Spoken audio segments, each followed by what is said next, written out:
राम की तरह तुम्हें जंगल जाना पड़ेगा। यूपीएससी वही है, कट ऑफ फ्रॉम एवरीवन। पता है क्यों? Because throughout the day you have to think. Thinking is digestion. आप क्लास से बाहर निकले, आपके दोस्त मिल गए जो कॉर्पोरेट सेक्टर में काम करते हैं, अरे बोले आओ बेटा कोचिंग करा है, कलेक्टर बन के आ गए। आप बैठ गए उनके साथ 2 घंटा, आप जो पढ़ के गए थे वो वॉश आउट हो गया, खत्म, कुछ भी याद नहीं। अब आईएएस बनना है तो जंगल में रहना पड़ेगा 1 साल के लिए, कोई ऑप्शन नहीं है सर, है ही नहीं। There is no other option.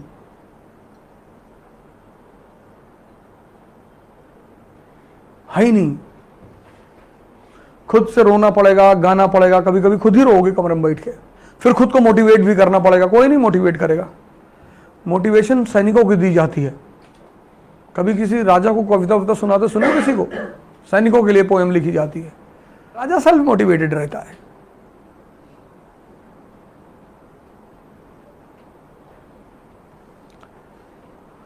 तुम्हें 1 साल भूल जाना पड़ेगा कि ये दुनिया, और कोई तुम्हें नहीं छोड़ा। तुम चिंता मत करो। If your friend gives you a call कि तुम मेरे शादी में नहीं आओगे, मैं शादी नहीं करूंगा, मत कर। कोई करके दिखाए तो जाने। संडे को पार्टी आ जाना, कोई 1 साल के लिए। और ये मत बताओ कि मैं पढ़ रहा हूं, ये भी गलती मत करना। हाँ, कहना मैं मां बगुला मुखी की साधना कर रहा हूं, उल्टी सीधे हरकत किया करो। शमशान जाके एक आदमी की हड्डी खरीद लो, तो बांध के कपड़े में लटका लो, आगे के बाल छोटे कर लो, थोड़ा पीछे बड़े कर लो, और काला टीका उका लगा के पूरा डरावनी सी आंखें एकदम बना के।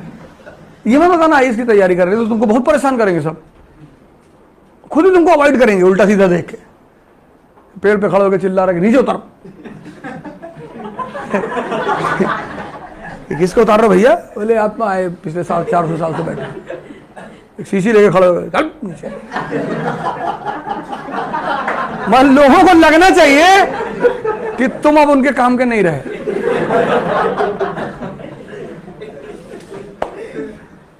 इसीलिए तो सन्यासी कपड़ा उतार देते हैं। सन्यासी की तुम साइकोलॉजी देखो, गेरुआ पहन लिया, व्हाइट कपड़ा पहन लिया, तो लोग उनकी तरफ देखते ही नहीं। लोग किधर देखते हैं? टाई लगाया है, बैच लगाया है, इंडियन एम्बेसडर, सोचते काम का आदमी है। जबकि हर बड़ा आदमी जो है ना, तुमको कुछ देगा नहीं, कभी तुमसे लेकर ही जाएगा। तुम जितने बड़े आदमी से मिलने जाओगे कुछ ना कुछ देकर ही आओगे। लाओगे तो कुछ हो ही नहीं सकता कि कुछ लाओ। अमित शाह से मिलने गए तो अब तुम शर्म के मारे मिठाई के डिब्बा ले जाओगे, फल ले आओगे। वो तुम्हारे साथ 1 मिनट बैठा रहेगा, महाराष्ट्र से गन्ना लाओ, नहीं सर आपके दर्शन हो गए, भगवान के दर्शन हो गए ना, भगवान के दर्शन, निकल। और तुम बाहर आके बड़ा प्रवचन करोगे कि अमित शाह जी के पास गए थे, कंधे पे हाथ रखे हमारे, ऐसे ऐसे 2 बार किए। लेकिन तुम उस सन्यासी को सड़क पर गुजरता हुआ देखोगे ना, वो तुम्हें बहुत कुछ देके जा सकता है, लेकिन तुम उसको 1 रुपया नहीं दोगे।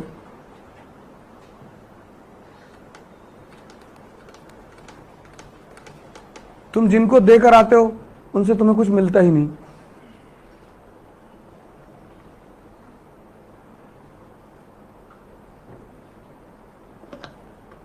ताकत का यही तो नियम है।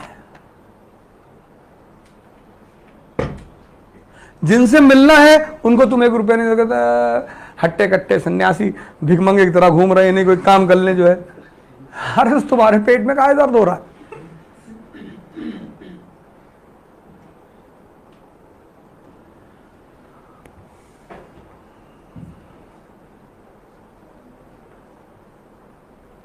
हम सीपी में खड़े थे दिल्ली में, मैं गाड़ी चला रहा था तो वहाँ सब भिखमंगे आए आप में, भैया हमने कहा यार है नहीं यार भाई, अब भिखारी हो एकदम से।